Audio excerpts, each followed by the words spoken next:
I've been in the sex ed world for about 15 years now.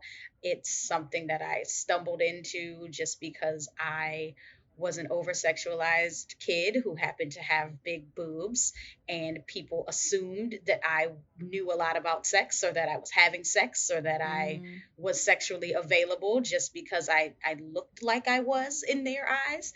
And so, to protect myself from that energy, I just made it a point to learn a lot. So I read a lot of right. books, I watched a lot of documentaries, I listened to lots of folks who were considered experts just talk about sex and communication and pleasure and bodies and anatomy and identities. And I took a lot of that and expanded on it in a way that made sense for Black queer Mm-hmm. femmes.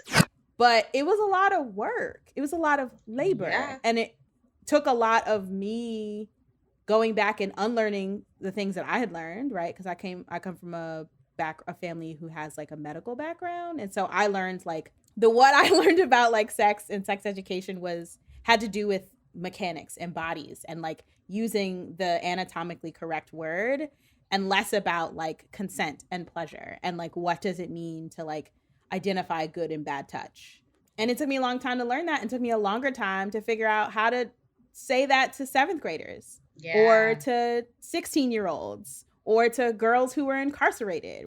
There is an elitism or a classism when it comes to most, Mm. I'll say, like non-mainstream communities. There's some gatekeeping, and there's this idea that you have to know somebody to get in, or you have to quote Mhm. unquote pay your dues, whether literally or figuratively, or you got to have the Mhm. look, and you got to go out and spend however much money on your leather Sheesh. gear or your implements or whatever.